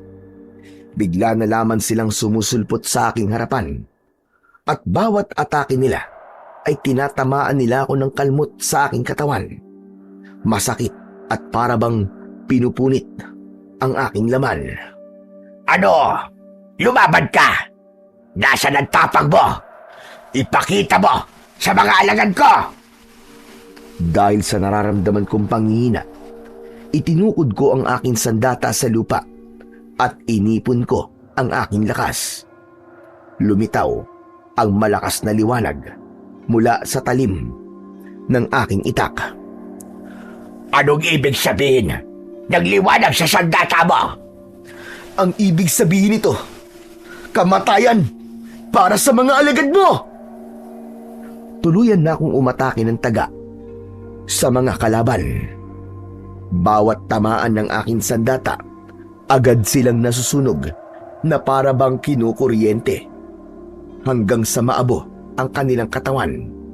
Idagdag pa ang malakas na enerhiyang gumagapang sa aking braso at bilis na para bang kidlat. Atras! Umatras kayong lahat! Hindi nyo siya kaya! Sinubukan pang tumakas ng mga aswang mula sa akin sandata. Ngunit nahagip pa rin sila ng aking taga. Lahat sila ay nagkikikisay at bumubula ang bibig hanggang sa tuluyang maabo ang kanilang katawan. Babalik ako! At pagbabayaran mo ito! Tandaan mo yan! Lumaban ka! Huwag kang duwag! Hindi ko na siya naabutan nang kumaripa siya ng takbo at nawala sa madilim na bahagi ng kakawyan. Biglang tumahimik ang paligid. Malungkot kong binalikan ang katawan ni Rodel at ng mga kaibigan niya. Nakadilat pa ang kanilang mga mata habang putol ang kanilang kamay. Patawarin niyo ako. Hindi ko kayo nailigtas. Bibigyan ko kayo ng katarungan. Isinusumpa ko na wala ng buhay ang mawawala sa baryong to. Mabilis akong umalis sa lugar na yon at umuwi sa bahay ni Lolo Osme. Nadatnan ko siyang pabalik-balik sa paglalakad at bakas sa kanyang muka ang labis na pag-aalala. Lolo Osme, nabigo po ako. Hindi ko po alam na nandun po si Rodel at ang mga kasama niya. Patay na po sila, Lolo Osme. Pinatay sila ng aswang na mananabas. Ano ka ba? Apay, Diyos ko po! Ano nangyari? Paano silang namatay? Inatake po sila ng aswang habang binubugbog po nila ako. Matagal na po nilang binubuli ang mga tauhan nyo at iniiwan po sa kakawyan. Para bang pinapain? Ang aswang lang po ang nagtutuloy ng masamang gawain ni Rodel at ng mga kaibigan niya. Sinasabi ko na nga ba? At aswang ang totoong pumapatay. Anong itsura nila, Pablo? Para po silang bangkay dahil sa kapayatan. Kita po yung ribs. Mahaba po ang kanilang leeg. Nakakatakot po ang kanilang itsura, Lolo. Kakaiba po ang anyo nila. Kung ganon, tama ang hinala ko. Naaswang na anduduno ang pumatay sa mga tauhan ko. Sila ang mga nilalang na umiinom ng dugo. Kalahi sila ng sinaunang aswang. Nagigiganti po sila sa mga tao. At hindi lamang po kayo ang puntirya nila, kundi pati na rin ang mga tao rito. Pablo, tulungan mo ko. Nakikiusap ako sa iyo. Nakahanda po akong tumulong sa inyo, Lolo Osme.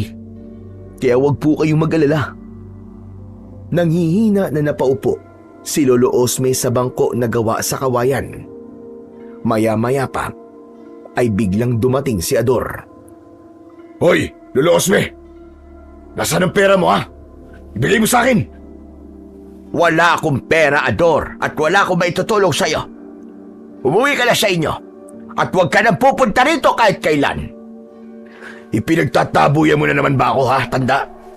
Kagaya ng ginawa niyo kay Coco. Doon sa kaibigan ng lalaking to, ha? Hindi namin pinagtabuyan si Coco. Husa siyang umalis dahil nag-aalala siya sa pananatili niya rito. Kung hindi niyo siya pinagtabo yan, bakit nakita ko siya mag-isa na nakaupo lamang sa bahay ni Gary? Nagkatinginan kami ni Lolo Osme dahil sa pagtataka.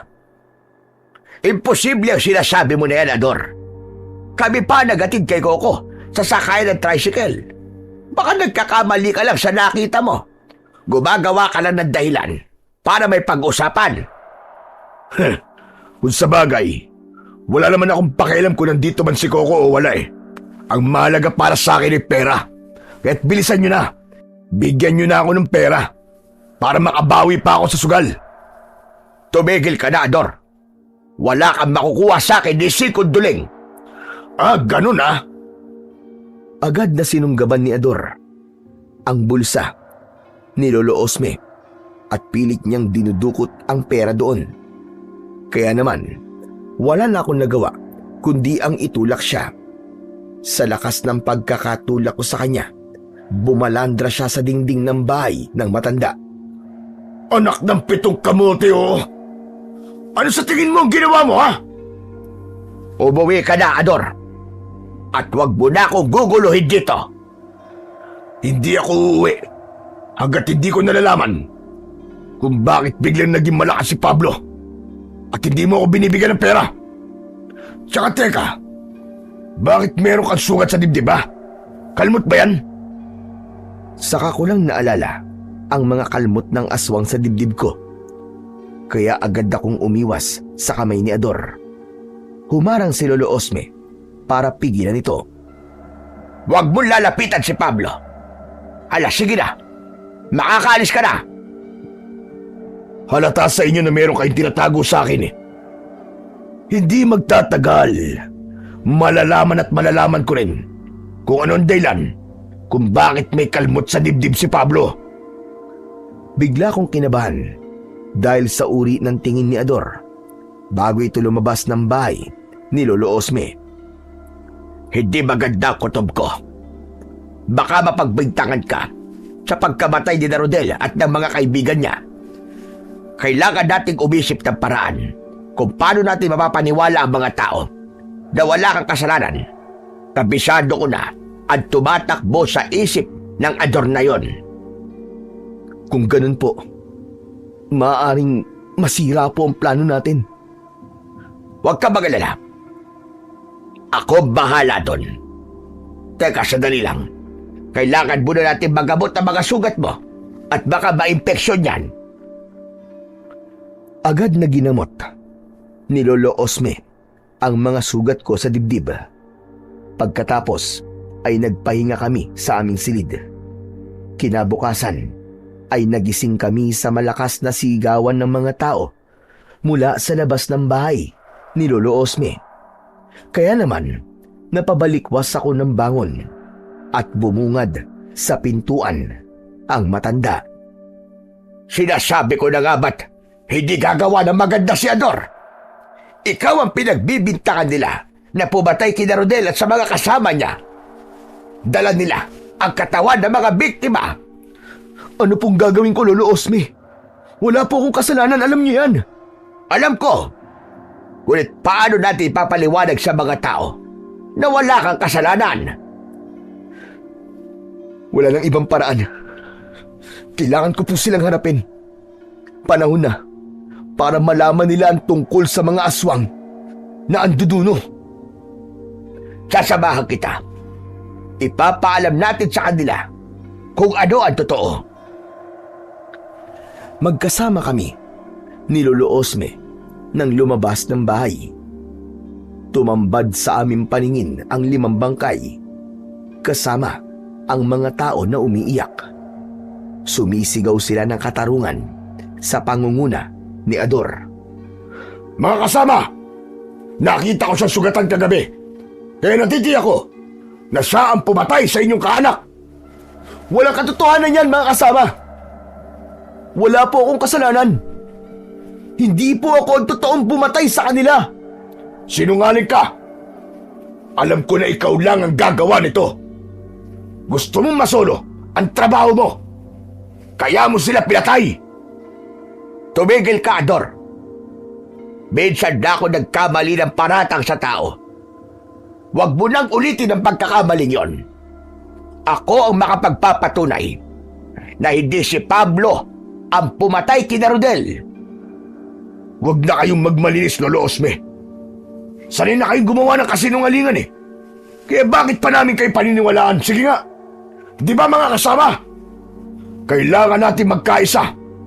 Ipakulong si Pablo at palayasin si Lolo Osme sa baryo natin. Sabay-sabay na nagsigawan ang mga tao na sumasang-ayon sa mungkahi ni Ador. Isang bagay na masakit sa damdamin ni Lolo Osme. Pagkatapos kayong tulungan ni Lolo Osme, ganyan pa ang isusukli nyo? Ang paalisin siya sa baryo nyo? Pambihira kayong lahat. Wala kayong mga puso. Napakasama nyo. Kaya naman siguro pinagigantian na kayo ng aswang. Dahil sa pagkakamali nyo. Tumigil ka, Pablo. Hindi mo kami malilinlang. Ikaw ang tumigil. Sa kapaparatang ng kung ano-ano sa akin. Kapag tuluyang umalis si Lolo Osme dito, ikaw ang makikinabang sa lahat ng maiiwan niya. Kaya mo to ginagawa. Isa pa, wala kang patunay na ako talaga ang pumatay kina Rodel at sa mga kaibigan niya. Kaya mag-iingat ka sa pambibintang na ginagawa mo. Sigurado ako sa sinasabi ko at hindi totoo ang mga aswang-aswang na yan. Kaya mga kasama, naniniwala ba kayo sa dayuhan na to? Walang sumigaw. Hindi sila sumang-ayon sa tanong ni Ador. Sa halip, yumuko lang sila na parabang nahihiya. Aswang ang totoong pumatay sa kanila at sa lahat ng mga taong namatay dito.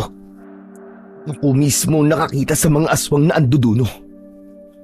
Kung nakikita niyo sugat ko sa dibdib, kalmot to ng mga aswang. At hindi ito kagagawa ng tao. Nagiganti siya sa inyo. Dahil sa ginawa niyo sa pamilya niya noon. Ang pamilya na sinunog ninyo dahil sa maling paratang. Pumagitna ang katahimikan sa kanilang lahat. Bumakas ang takot at pag-aalala sa kanilang muka. Aminado sila sa kanilang naging kasalanan.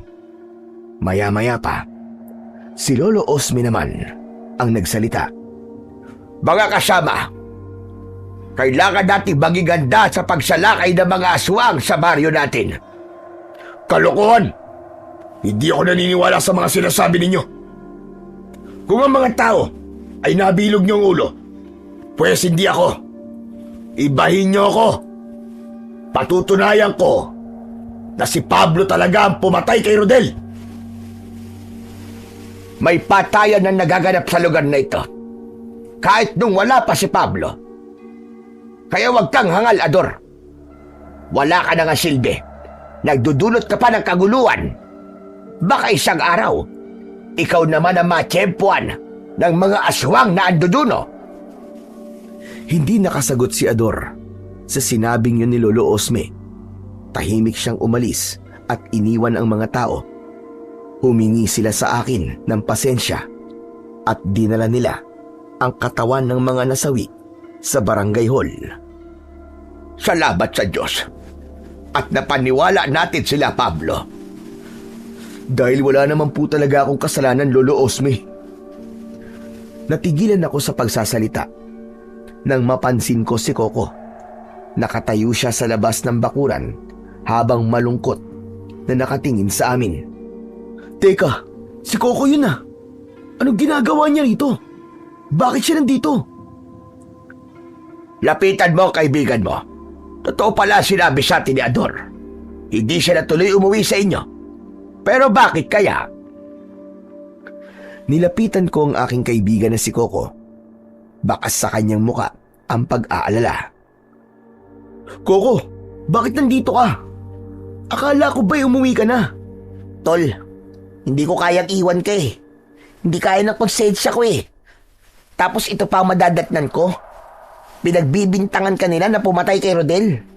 Ano ba kasing nangyari, Tol? Pumasok muna tayo sa loob ng bahay. Doon tayo mag-usap, dali. Agad kaming pumasok sa bahay ni Lolo Osme.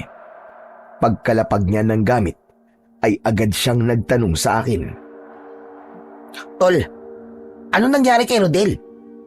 Totoo ba narinig kong aswang na anduduno ang pumatay sa kanila? Oo, Coco. Ako mismo nakakita sa mga aswang. Kung ganun muntik ka nang mapahamak. Pasensya na kayo. Kasalanan ko. Dapat hindi ko na kayo idinamay sa problema ko. Dapat pinauwi ko na kayong dalawa. Lolo Osme, wala po kayong kasalanan. Kaya huwag niyong sasabihin yan. Teka, sandali lang, Coco. Saan ka ba natulog kagabi?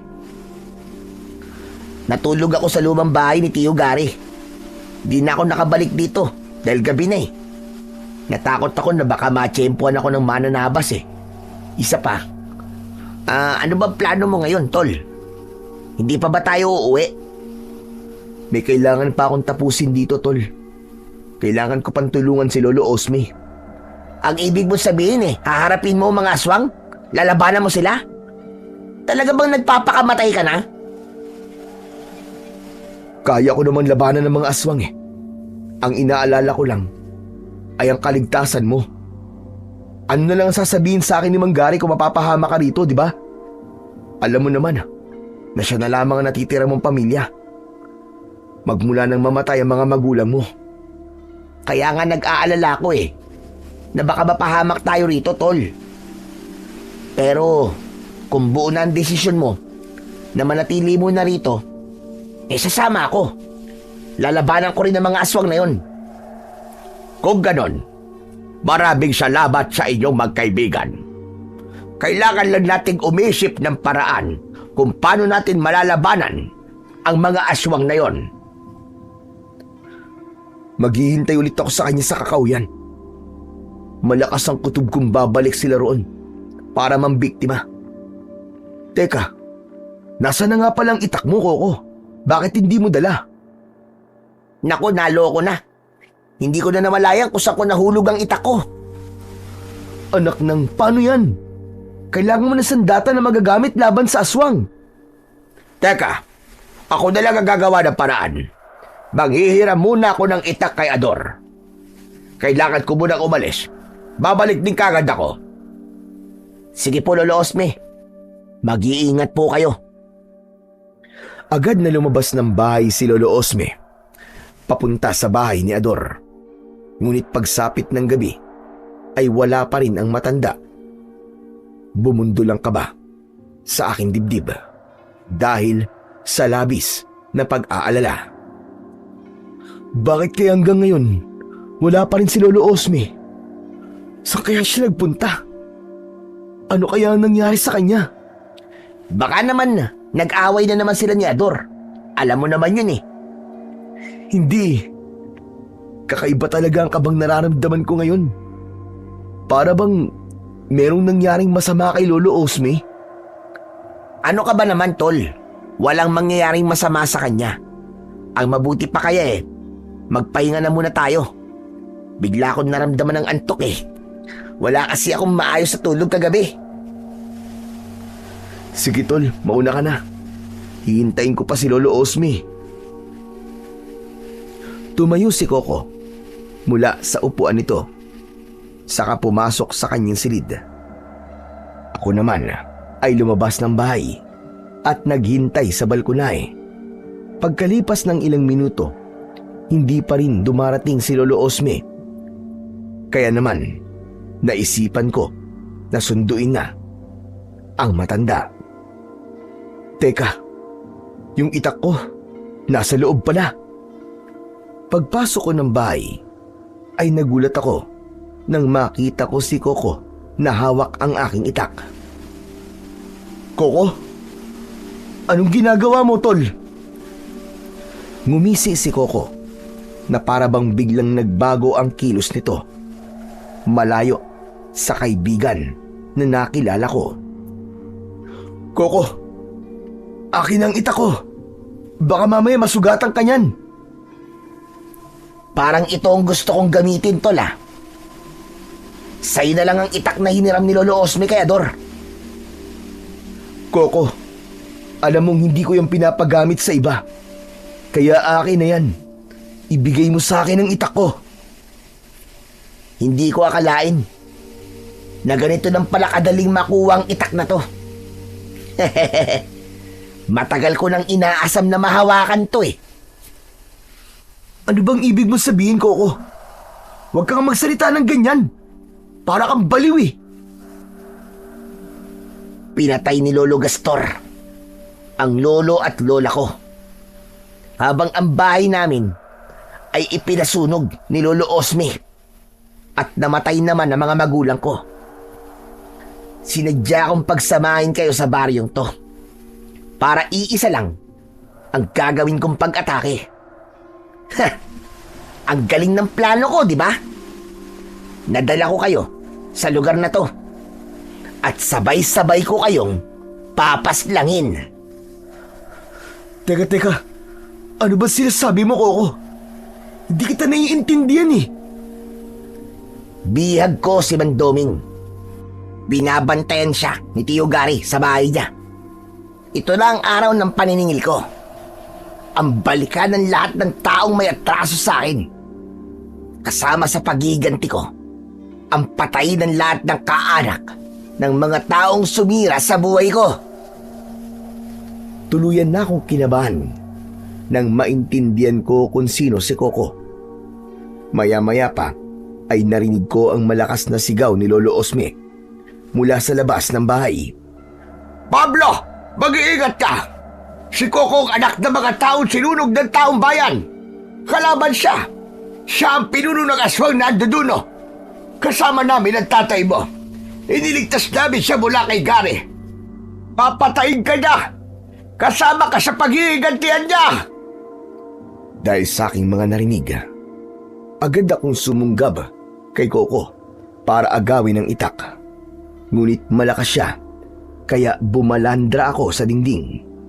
Nasira yon, kaya bumagsak ako sa lupa.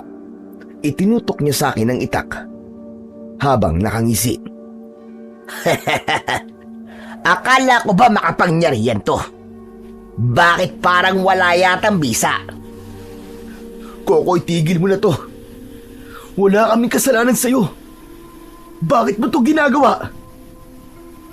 Isinumpa ko na uubusin ko ang lahi ng mananabas. Maging ang angkan ni Lolo Osme ay papatayin ko. At hindi mo ako mapipigilan sa gagawin ko. Lilimasin ko ang lahat ng mga tao rito. Mula sa aming harapan, nagpalit bigla ng anyo si Coco. Naluluwa ang aking mga mata dahil sa aking natuklasan. Walang kasing sakit na malaman na ang dati kong kaibigan ay kaaway ko palang mortal. Lumapit sa akin si Coco at inatake niya ako ng taga. Nakaiwas ako at gumanti sa kanya ng sipa na tumama naman sa kanyang muka. Muli ko siyang sinunggaban. Nagpambuno kaming dalawa pero tinamaan ako ng siko niya sa akin dating sugat hanggang sa napatras ako at bumagsak sa lupa. Kasabay ng malakas niyang pag-angil, sumalakay ang kanyang mga alagad. Sumalubong naman sa mga aswang ang taong bayan sa pamumuno naman ni Ador at ng aking ama. Nagpambuno silang lahat, kaya napuno ng ingay ang loob ng bakuran ni Lolo Osme. Mabilis akong bumangon at hinarap si Coco. Labag man sa kalooban ko ang labanan ka. Ngunit hinihingi na ng pagkakataon para matigil ng pagiganti mong walang kwenta. Hindi ikaw ang nasasaktan. Hindi ikaw ang nawalan. Kaya nasasabi mo yan. Sinira nila ang buhay ko. Magpasalamat ka na lang sa nangyari kagabi. Dahil kung hindi ko napatay si Rodel, natitiyak ko na ikaw ang papatay nila. Hindi ko magiging utang na loob sa'yo ang pumatay ng taong walang kalaban-laban. Wala na rin naman saysay kahit magpasalamat ako sa'yo Dahil sa dami ng pinatay mo, masahol ka pa sa demonyo! Pwes, ipapakita ko sa'yo ang pagiging demonyo ko! Mabilis na kumilos si Coco at sa isang iglap, 3 kagad na tao ang naputulan niya ng kamay. Kasama na roon si Ador. Anak ng putya! Hindi maaari ito! Ang kamay ko! Lolo Osme, ang kamay ko naputol! Ang sakit! Ako na lang! Tama na! Ako na lang! Ako na lang ang parusahan mo! Wala silang kasalanan sa'yo! Ako na lang! Kulang pa ang buhay mo sa buhay na kinuha mo sa akin. Buong angkan ko ang pinatay ninyo. Kaya uubusin ko rin ang lahi nyo. Isasama ko kayong lahat sa impyerno. Umatake ng taga si Coco kay Lolo Osme. Ngunit mabilis akong humarang at sinalo ang kanyang kamay. Sinuntok ko siya sa leeg at inagaw ko sa kanya ang itak. Wala ang karapatan sa sandata kong ito! Biglang nagliwanag ang aking kamay nang mahawakan ko ang aking itak. Tinaga ko sa balikat si Coco, ngunit agad siyang nakaiwas. Pero hindi siya nakaligtas sa aking sipa na tumama sa kanyang dibdib. Pasadsad siyang bumagsak sa lupa, pero agad siyang tinulungan ng kanyang mga alagad para itayo. Hindi na ako nag-aksaya ng oras. Agad akong umatake sa kanilang lahat. Tig-iisang bigwas ng taga ang ginawa ko at agad ko silang napugutan ng ulo. Pablo! Sa likod mo! Ngunit huli na para umiwas ako sa pag-atake ng aswang na si Gary. Ngunit maagap na naiharang ni Ador ang kanyang itak. Kahit putol na ang isang kamay nito, ay nagawa pa rin itong makipagsabayan sa aswang. Pinugutan nito ng ulo ang tiyo ni Coco hanggang sa bumagsak ito sa lupa. Maraming salamat sa pagkakaligtas mo sa akin, Ador. Walang anuman yun. Hindi ba, Are? Pinatay niyo ang tiyuhin ko. Magbabayad kayong lahat. Lalong-lalo ka na, Lolo Osme! Patawarin mo na ako, Coco. Hindi ko sinasadya nangyari sa pamilya mo. Pinagsisisihan ko na ang lahat. Hindi sinasadya. Kung sabihin ko rin kaya sa'yo na hindi ko sinasadya ang ginawa kong pagpatay sa mga tauhan mo, matutuwa ka ba? Walang kapatawaran ang ginawa mo sa pamilya ko. At buhay mo rin ang magiging kabayaran. Sige na, handa na ako. Patayin mo ko kung yun ang makapagpapatahimik sa'yo. Patayin mo na ako! Hindi yun ganun kadali, tanda. Lahat kayo ay nagkamali sa akin. Pati na ang mga taong ito na ngayon ay katulong nyo sa pagbuksa sa mga alagad ko. Kamatayan lang ang nararapat sa inyong lahat.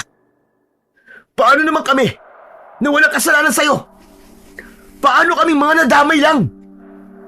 May kasalanan man o wala, papatayin ko. Dahil pare-pareho lamang kayong tao.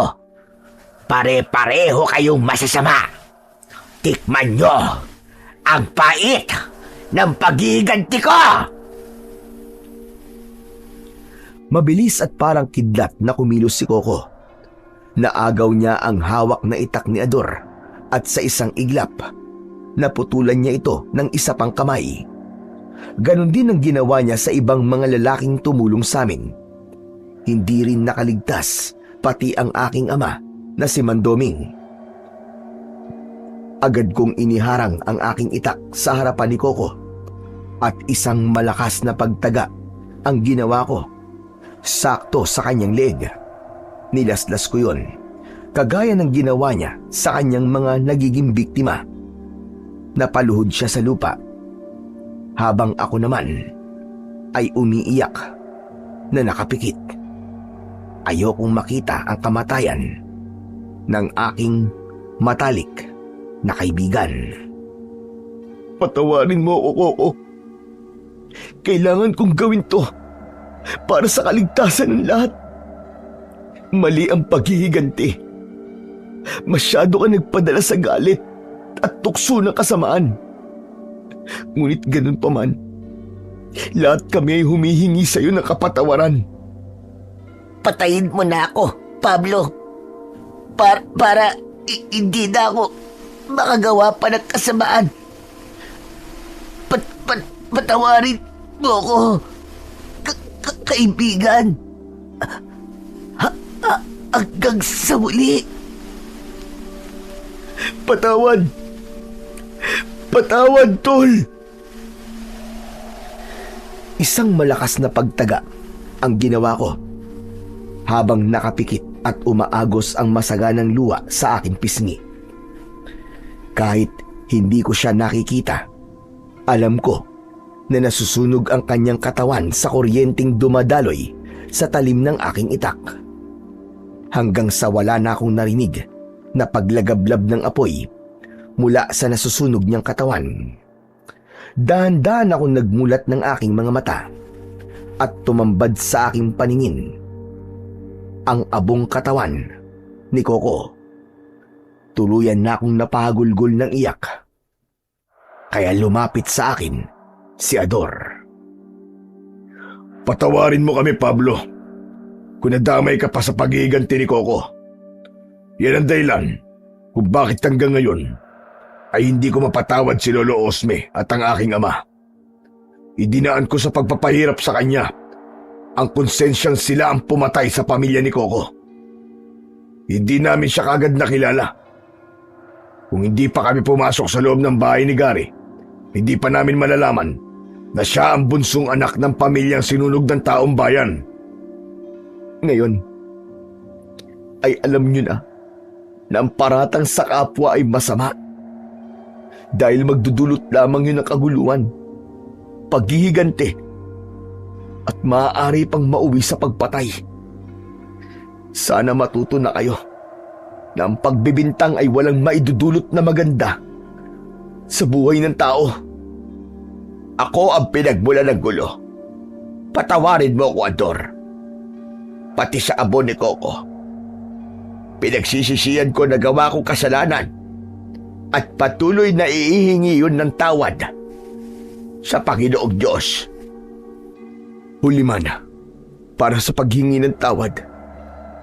Pero pwede naman nating itama ang ating kinabukasan sa paglapit natin sa ating Panginoong Diyos. Tumayo ako at iginala ko ang aking paningin sa paligid. Marami ang sugatan. Marami ang nagkalat na putol na kamay. Yun ang simbolo ng matinding galit ng aking kaibigan. Maya-maya pa ay dumating na ang mga pulis. Nalaman nila na si Coco ang totoong pumatay sa mga biktima. Yun ang dahilan kung bakit karamihan sa mga taong nakatira sa baryo ng Santilro ay putol ang kanang kamay. Muli kaming bumalik sa aming baryo kasama si tatay. Itinabi ko ang aking itak at kinalimutan ang mga nangyari. Natutunan ko na ang pagpaparatang ng mali sa kapwa ay masama. Magdudulot lamang yon ng paghihiganti at pagpatay. Hanggang pati ang kadiliman ay kinuha na ring kakampi upang maisakatuparan ang paniningil sa mga taong nakagawa sa kanya ng kasalanan. At sa bandang huli, buhay pa rin ni Coco ang naging kapalit. Hanggang ngayon, naaalala ko pa rin ang aking kaibigan. Sana ay umiral na lamang sa kanya ang pagpapatawad kesa ang paghihiganti. Kasama ko pa sana siya ngayon at baka meron ng sariling pamilya. Hanggang dito na lamang po ang aking istorya. Lubos na nagpapasalamat, Pablo.